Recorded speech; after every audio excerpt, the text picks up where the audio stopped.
Hey, what's up guys, it's Kelly. Welcome back to my channel. Today I'm going to be reacting to 1-star reviews of 2 of my favourite books. If you find yourself enjoying this video, then please don't forget to give it a thumbs up, it really helps me out, and if you're new here and would like to see more of me, then please subscribe. So I've gained like a pretty decent number of subscribers in the last 9 months, so if you're new here, there is a very good chance that you haven't heard me go on and on and on and on and on and on and on and on and on and on about these 2 books. But The Secret History by Donna Tartt and The Starless Sea by Erin Morgenstern were my 2 absolute favourite books of 2019. I adored these. I love them, I talk about them all the time, I recommend them all the time. They're just...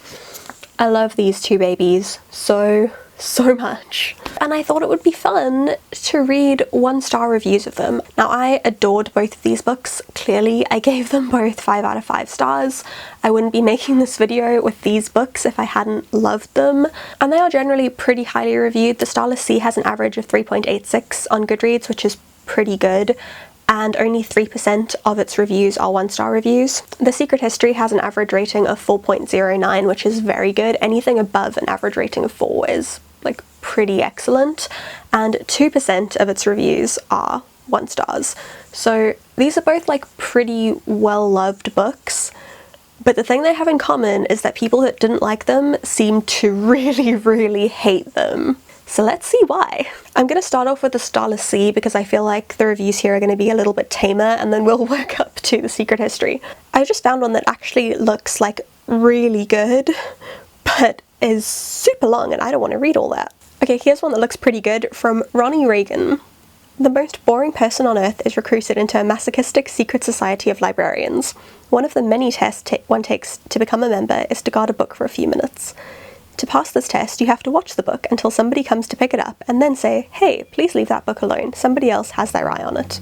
Eventually, some folks pass all the tests and are asked whether or not they're ready to die for all this librarianism. If you agree and accept, they give you a tattoo and cripple you. If you decline, they jam a tattoo needle into your heart and kill you.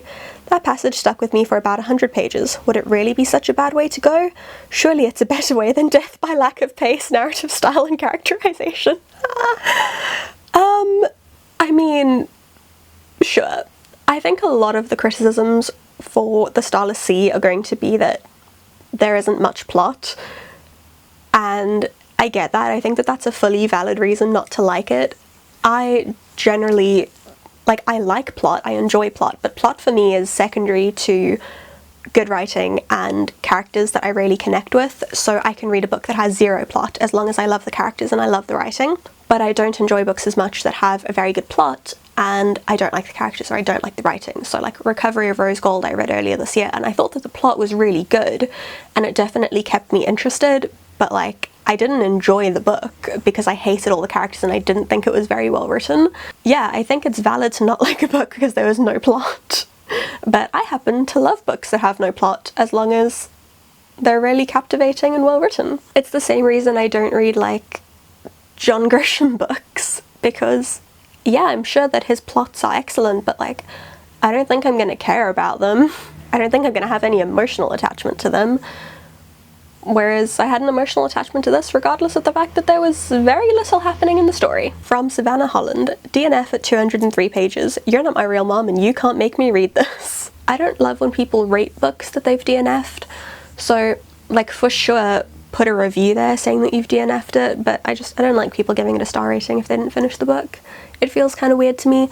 So I have a DNF shelf, I shelve my book on the DNF shelf and then I'll write a review saying where I DNF'd it and why I DNF'd it. And I think that's good. I don't like ratings on DNFs, but also I did enjoy that. Bria rates it at 1 star. This is an incredibly hard book to rate because it's not really a book. If you're a reader at all, you know the feeling of being enveloped into a novel where you lose sight of the world around you and only you and the book that you are reading exists. It's a lovely feeling and I hope everyone gets to experience it one day. This book is able to describe the feeling. Reading it is like having a conversation over drinks with an old friend about the books you love. It's fun and you feel great while you're reading it. Then, because you are a reader, you get so fed up with the overuse of the same metaphors over and over and over and over, and you will also get annoyed with the over-the-top mentions and use of other books' plots. Then she has a whole lot of examples from the book. And continues, my biggest issue with this book was not the overuse of other novels, but the fact that it has no plot. Zachary eats, drinks, sulks around, and then walks through a ton of random tunnels to a sea, dies, but not really. The Owl King isn't killed, the Starless Sea stays the same. No story really ends or is finished. I guess when you write a book without any fleshed out ideas or explanations, it's hard to end it. How do you end a messy, sloppy pile of descriptions? Once again, I believe Morgenstern should write poetry, or just call this novel a new genre of novel poetry because it's not a story. An author needs to flesh out ideas. Every time Morgenstern reached a wall in her story, where she needed to explain how her world works, her characters would just say, it's always been that way, or who knows, or let's go get a drink or food. Total cop-out. Also, how in the world did it take Zachary, who is apparently an avid reader, so long to read Sweet Sorrows, the book that starts the whole novel? It must be like 20 pages at the most. How is that even considered a book? A lot to unpack. I completely agree with what she said at the beginning. Like, this book feels like reminiscing on books that you love. That's one of the reasons that I loved it so much, because the whole book reads like a love letter to books. And I mean, I think it's fair to criticize the use of the same metaphors over and over. Again, I enjoyed it. I enjoyed those motifs that were frequently used. And also, I loved all of the books that were referred back to. So like Narnia was mentioned a lot, Alice was mentioned a lot, Harry Potter's mentioned a lot, and I love all those things, so I enjoyed all of those mentions. And again, like, her biggest issue is that it has no plot, which we've already explored. I quite like this idea of a new genre of novel/poetry. So I love novels and I love poetry, but the idea of reading like a book written in verse really doesn't appeal to me. But I do like this idea of just like very long poetic prose that doesn't necessarily tell a story, but like captures a moment or captures a feeling. So it's like a poem in very long form and in prose. I like that idea. I'm on board with this idea. And I did have the same question about how long Zachary takes to read Sweet Sorrows. I mean, in fairness, it's because he pretty much has like a psychotic breakdown from the first thing that he reads in the book, but like also, dude could have read the whole thing in like half an hour. I probably would have had the psychotic breakdown and then the next day gone, okay, cool, time to finish the book. Luke said, an extremely corny and convoluted novel. Fairly ironic that this book is a love letter to storytelling, and yet it does such a poor job achieving any element of good storytelling. There's no plot, every character is underdeveloped, and the justification within the story for why the narrative is so confusing is because it's dreamlike. Nothing seems to add up, as though this book was produced through some sort of broken logic puzzle generator. Insert. Bees, people with owl heads, keys, books, a nerd with a master's in video games, incessant asides about cocktails. Output, this nonsense book. I don't think the stakes could have been lower for this novel. No characters seem to have any strong emotions, even though they were perpetually disoriented, having near-death experiences, and supposedly falling in love. Also the fact that one of the characters ends up in Toronto in the end. Get out! My favourite part of the book was near the end of the book, where the main character asks one of the many strange cats who live in this starless sea if the cats are able to speak, and the cat responds saying no, and walks away never to be heard from again, and no explanation on what the purpose of these cats was to the story. Lol. Convoluted. Sure, I'll give you that. I don't think it's fair to call it corny. Like, it's sophisticated. On the note of the cats, which was the reason that I wanted to read this review, I do have a feeling that somewhere in the book a cat like leads Zachary somewhere. So they have like they have a little bit of a semblance of use, I guess, in that one moment.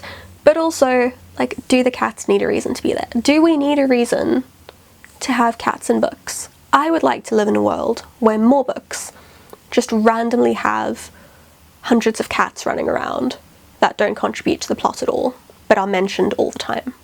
Like, we need more books like that in the world, I think. Then we have one more that I'm going to read for the Starless Sea, which is from Alienor, I think. I am so disappointed. Bee, sword, story, door, doorknob, someone doing something somewhere but loses someone, owls, honey, sea, bees, swords, cats, stories, fragments, smart literary references, haha, bees, swords, the moon, clueless, boring gay character gets lost, does nothing, stumbles, regrets everything, has no spine. Insta-love, why? He took my hand then lost it. sea, trinkets, books, ribbons, lost, what? Maim someone randomly, hate for no reason, kitchen, what? Swords, the fortune teller's son, the fortune teller's son, the fortune teller's son. People being way too twee talking about recursive storytelling in live theatre versus video games. Search self-consciousness.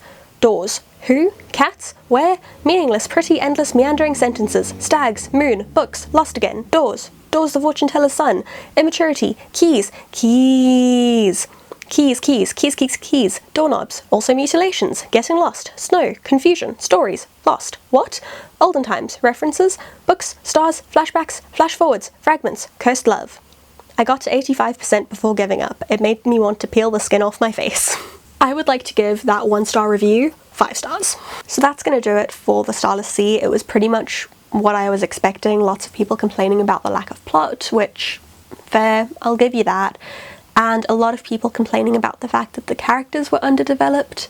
Personally, I didn't find that.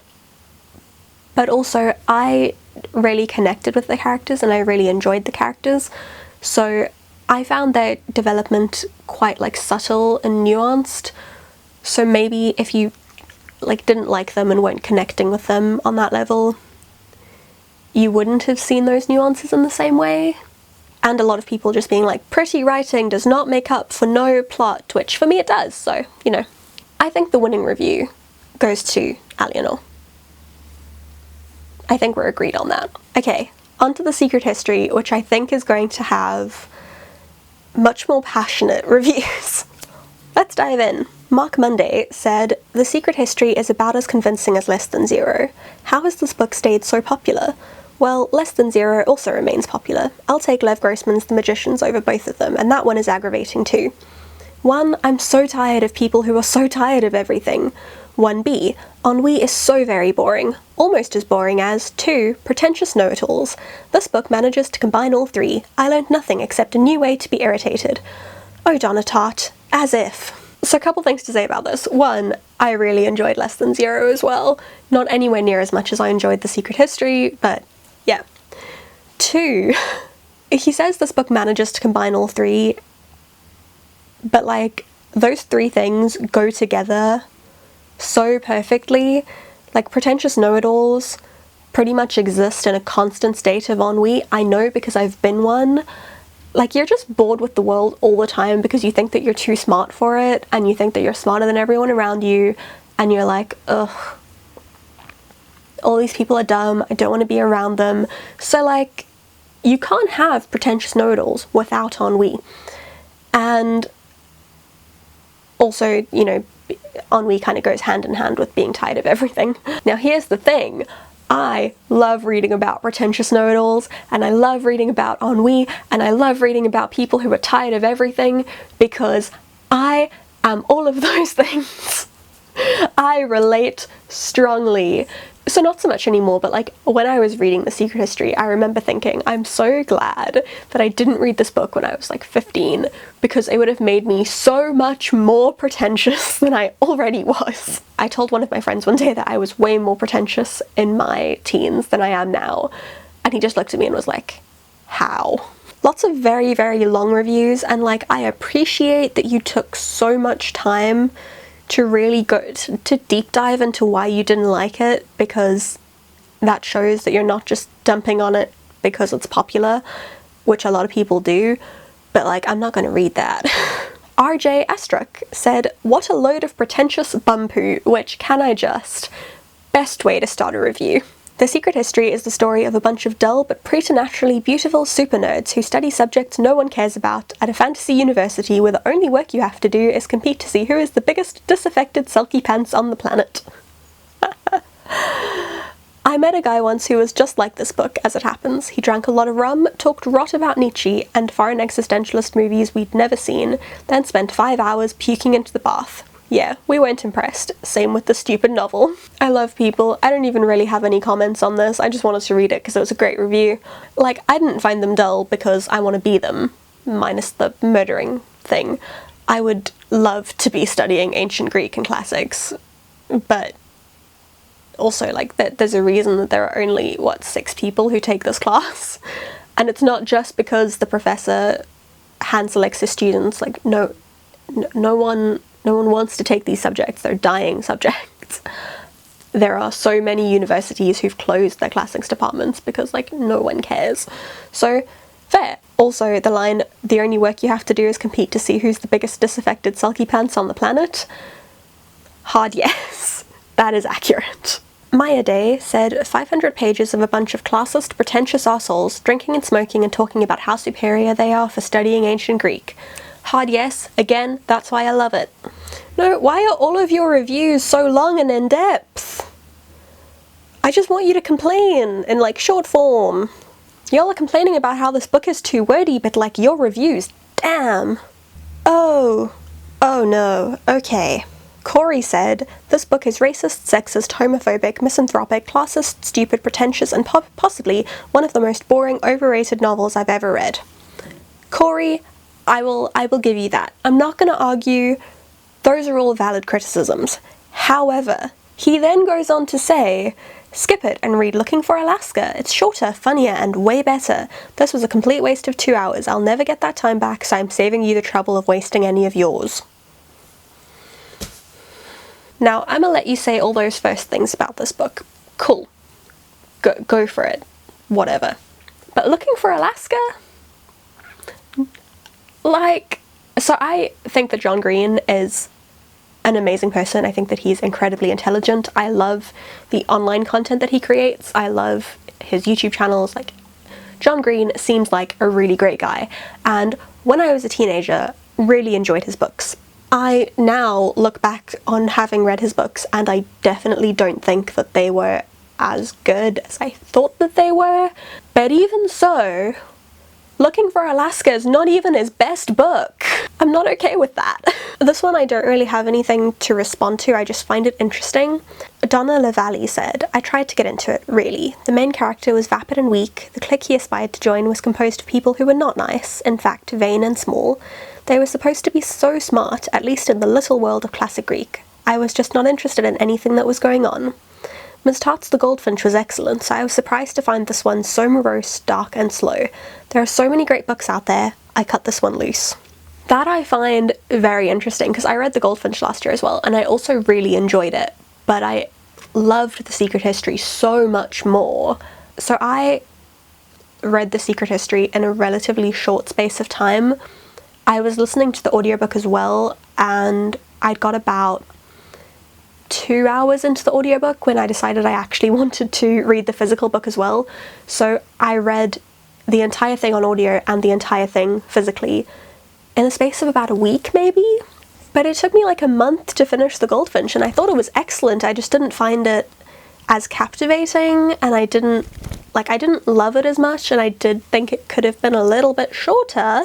So like the few criticisms that she has here, the main character was vapid and weak, super accurate of Richard Papin. The clique he aspired to join was composed of people who were not nice. They are literally all the worst. This book is just a deep dive into the worst possible people you could imagine, but I was here for all of it. So yeah, and I just find it interesting that she enjoyed The Goldfinch so much more and couldn't deal with this book. And then lastly, I'm going to read this review from LaShawn. I'm a Gilmore girl at heart, and I could not help but think of a darker version of the Life and Death Brigade. I've learned that I'm not a fan of this writing style. I felt that since the big news was told up front, there was no reason to keep the reader excited. It was a very, very, very slow-moving story. Firstly, I've never thought of the Life and Death Brigade comparison, but I see it, and I like it.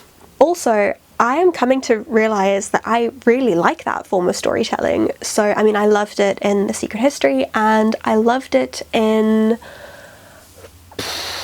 One of Us is Lying, which, when it came out, I thought sounded quite interesting, but I was pretty sure I knew what the twist was.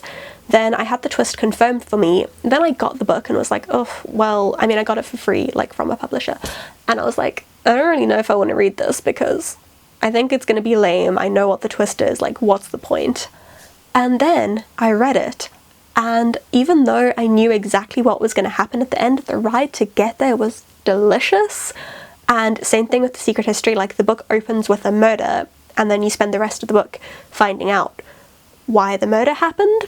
So then I was like, yeah, like, I know that they've murdered him, and if they just murdered him because he's super annoying, like, I can get behind that. I would understand.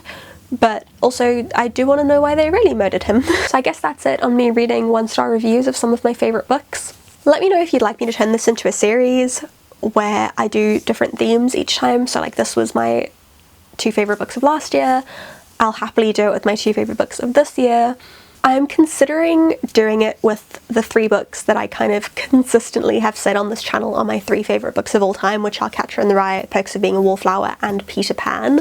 So yeah, let me know if you'd like me to turn this into a series, and also if you have any like theme suggestions. Should I do YA fantasy? Should I do middle grade? Like whatever, let me know in the comments. Also, if you hated either of these books, please feel free to leave your own 1-star reviews in the comments. This was all just a bit of fun. Like, reading is subjective, enjoyment is subjective, even quality is subjective. Like, both of these books have had very good critical reviews. The Secret History, obviously more so than The Starless Sea because it's been around for so long and it's been revered as a modern classic. So like, everything is so subjective. Critics can say that these are amazing and excellent on a technical level, and people can still think that they're shit and the writing is terrible and the story is terrible.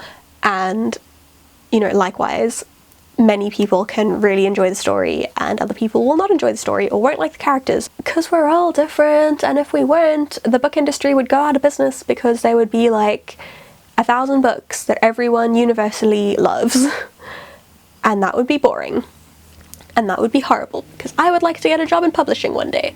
And I need lots and lots of books to be being published for that to happen. So let's just enjoy our differences, embrace them, and move on with our lives. On the whole, I actually enjoyed this. Like, as you saw, I was laughing at most of the reviews and agreeing with a lot of them. Like, I think that most of the reviews that I read were fully valid.